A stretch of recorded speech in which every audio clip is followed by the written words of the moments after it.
à quoi ça sert une forêt.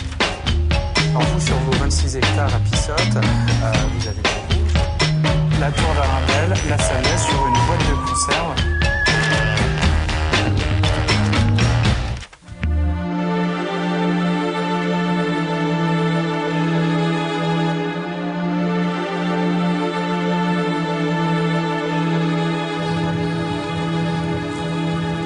Nous sommes aujourd'hui devant un être remarquable. Il s'agit d'un végétal exceptionnel, un monument. Il s'agit du chêne-chapelle de Saint-Sulpice-le-Verdon. Cet arbre est étonnant. On va en raconter un peu l'histoire aujourd'hui avec Joël Montassier, qui est un passionné du patrimoine local. Ce chêne-chapelle qui malheureusement a péri il y a 2-3 ans, il ne donne plus de feuilles au printemps. Eh bien, il est toujours là, debout. Et je crois qu'il a certains records, notamment en termes de circonférence. Dites-nous-en un peu plus. Alors tout à fait. À sa base, cet arbre fait 14,50 m, à 2 mètres de haut, 9,50 m.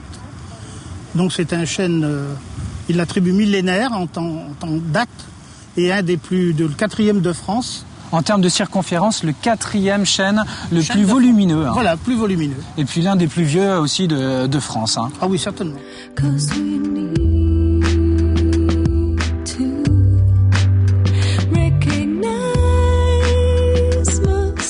Alors, à quand remontent les premiers écrits, les premiers signes qui nous racontent l'histoire de cet arbre? Alors, dans ce qu'on a pu découvrir dans le livre donc, de M. de Gouet, les archives. Un ancien propriétaire de la Chaboterie. Voilà. Hein. Alors, donc, on remonterait au 11e, 12e siècle. Il l'appelait le chêne des vassaux, parce que les vassaux donc, rendaient foi et honneur à leur suzerain. Ici.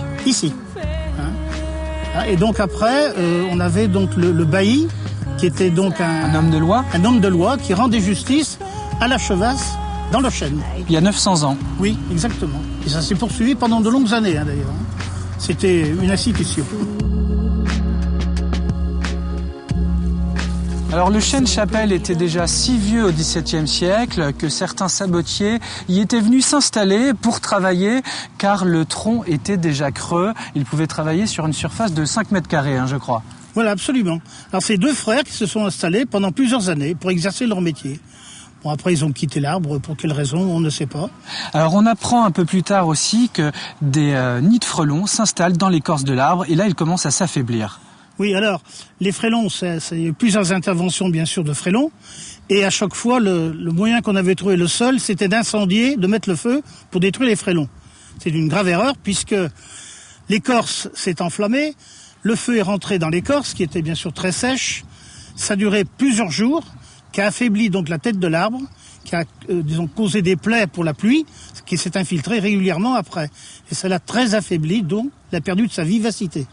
Et les hommes n'ont rien fait pour épargner la vitalité de cet arbre, car en 1868, on construit une route au pied de l'arbre et on arrache ses racines, hein, je crois. Voilà, alors les communes de Saint-Sulpice-le-Verdon ou de Saint-Denis-la-Chevasse décident d'un commun accord de créer la route communale qui passe au pied du chêne-chapelle.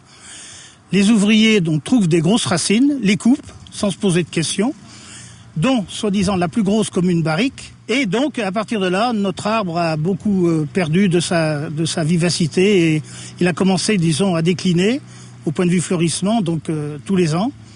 Il perdait un petit peu de feuilles de plus en plus, des branches. Donc à la suite de ça, une seule grosse branche est restée pour donner la vivacité à cet arbre pendant de nombreuses années, jusqu'il y a 2 ans où on n'a plus vu de feuilles. Alors, il faut s'imaginer ce trou béant, donc causé par les hommes et par le temps. Orienté à l'ouest en plus. Orienté au plein ouest. Alors, certainement que l'idée du maire, Monsieur de Gouet, maire de Saint-Sulpice-le-Verdon, avec son fils Alain, décide d'édifier cet oratoire en l'honneur de Notre-Dame du Sacré-Cœur de la Chevasse. Et là, nous sommes en 1911. 1911. Et donc, inauguré solennellement le 10 septembre, où 700 personnes assistent à la cérémonie, venant des communes voisines. On est compte 700 personnes. Quand même. Et donc présidé par le curé de l'époque de Saint-Denis-la-Chevasse, le curé Boisseau, et le curé de Saint-Sulpice-le-Verdon. Alors il faut s'imaginer qu'en 1911, la chapelle ne ressemble pas à ce qu'elle est aujourd'hui. Hein. Voilà. Alors la chapelle, sa toiture était plate, couverte d'ardoise, petite menuiserie, petit local, certainement plus petit que maintenant, mais quand même qui était très abrité. Et donc, après, des restaurations ont été effectuées. Durant le XXe siècle. Durant le XXe, en 1949. Voilà, la première. Pour une mission. Et donc, la dernière en date, en l'an 2000. Dont vous vous êtes occupé. Voilà. Par l'Association du patrimoine sulpicien, nous avons donc reconstruit pratiquement toute la chapelle. Vous savez quoi, Joël? J'aimerais que vous puissiez nous la faire visiter. Mais bien entendu. Waouh. J'ai l'impression que l'écorce est presque vivante encore. Oui, alors, nous avons eu, on peut dire, de la réussite quand on a traité l'écorce, puisque c'est vrai, elle n'a jamais eu de l'attaque de mousse, on n'en voit pas, et elle est restée dans son ton le plus naturel possible.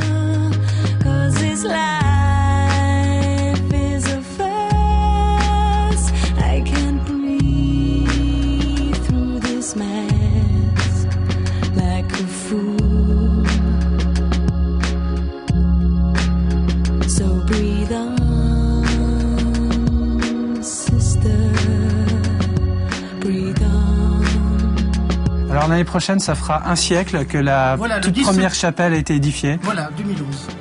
Et à cette occasion, donc il y a 99 ans, Monsieur de Gouet, donc l'ancien propriétaire de la Chaboterie, le maire de la commune, avait offert cette Vierge de Notre-Dame du Sacré-Cœur de la Chevasse. Qui est toujours là.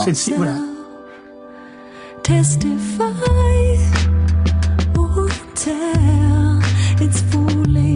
Alors Joël, est-ce qu'on a encore des offices religieux ici? On en a eu tous les ans jusqu'en 2008. Toujours au mois de mai, bien entendu. La date est affixée par les gens du village et les voisins qui viennent. Maintenant, depuis 2008, c'est une année sur deux. Toujours au mois de mai? Toujours au mois de mai. Voilà, rappelons que le chêne-chapelle de Saint-Sulpice-le-Verdon est ouvert tous les jours de l'année. Hein. Absolument. L'hiver comme l'été. Et bien sûr, les touristes se régalent parce qu'ils viennent quand même en nombre. On a même des autocars.